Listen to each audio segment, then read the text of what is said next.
Hey there, two blues licks in 5 minutes, episode number 21. I think last episode we were talking about maybe looking at open strings, and another thing was intervals. Check this out.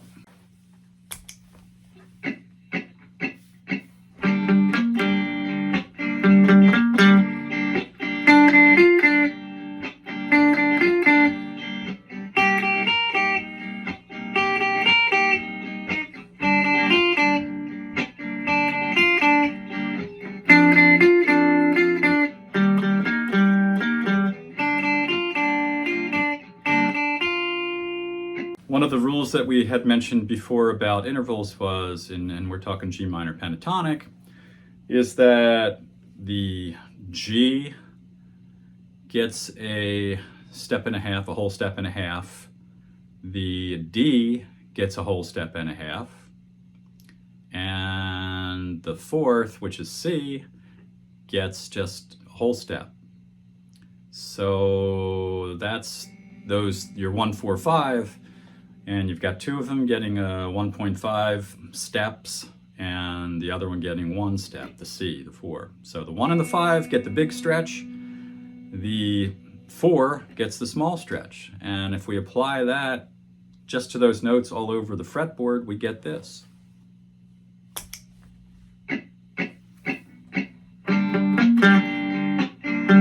That's a G, a D,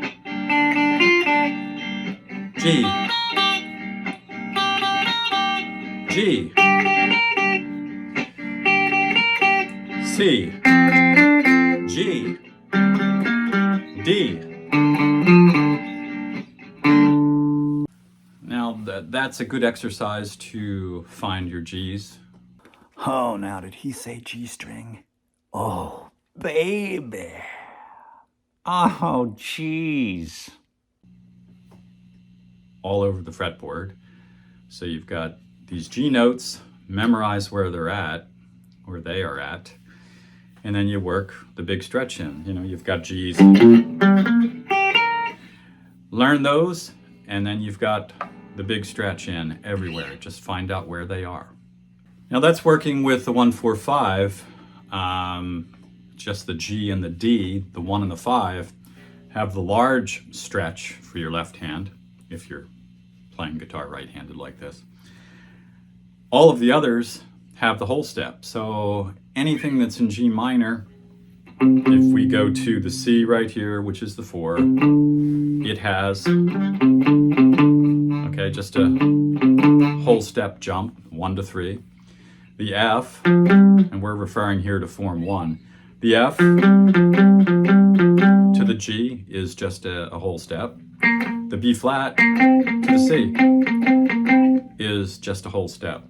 And then we've got our two large stretches from the D and from the G.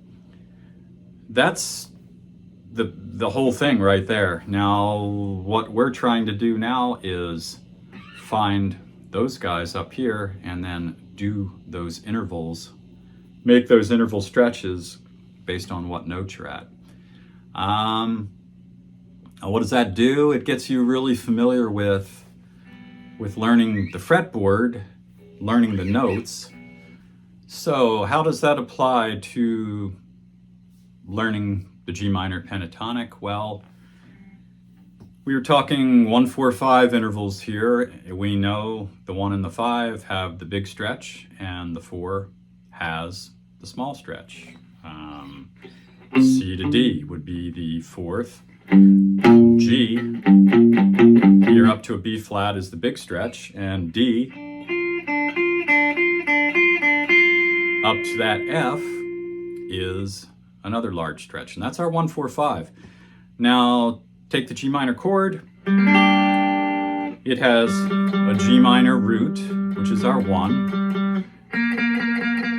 It has a B flat, which is our minor 3rd. And it has a D, which is our 5th. We know the 1 and we know the 5, the stretches that follow them for G minor pentatonic. The 1 and the 5 are the big stretch, the index to the pinky, and again, I'm basing this on the form down here. A lot of people, as we talked before, play the big stretch using a 1 and a 3. If we're up here, you can use your 1-3. So getting back to the G minor chord, the 1-3-5 is a G, the B flat, and a D. We know the 1 and the 5 there. We've got an added note here, that third, that minor third, and we know in the minor pentatonic scale that all of the, if you're not a 1 or a 5, all of the other scale degrees, and this being the third, have just a whole step after them. Okay, so apply that to chords. G minor here, I know that the G after it gets 1 whole step plus a half for a big stretch. I know that the B flat, which isn't a 1 or a 5, the B flat is the minor third, it gets a whole step, B flat to C. And I also know that D, which is the 5th, gets a big stretch, okay, up to the F. And we've got another in the chord, we've got an added G note here, which goes up to the B flat. So in that G minor chord, in that partial G minor chord here, we're not playing the full bar, we know all of the stretches that follow the chord. Apply that to a different G minor. This G minor up here, which is just taking our G major and dropping the third.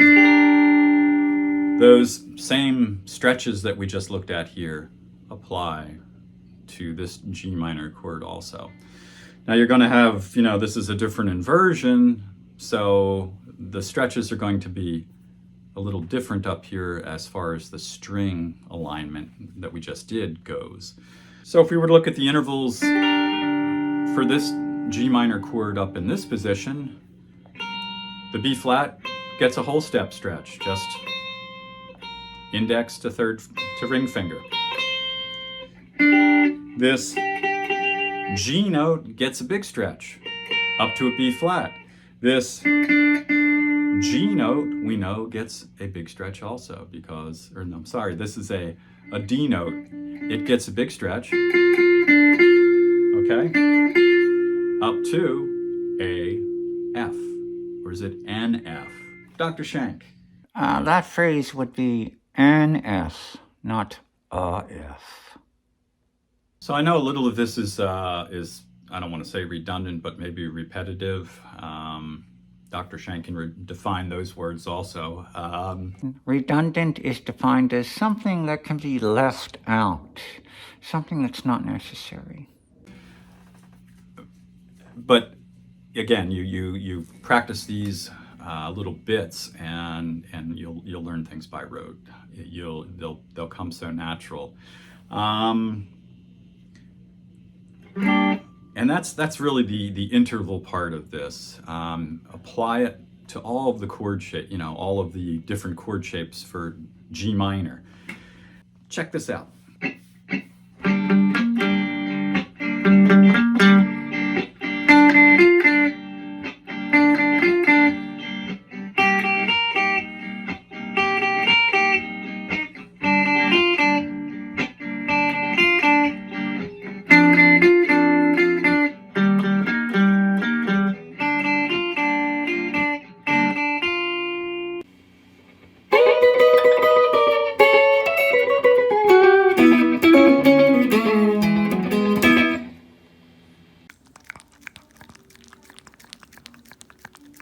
Licky lick.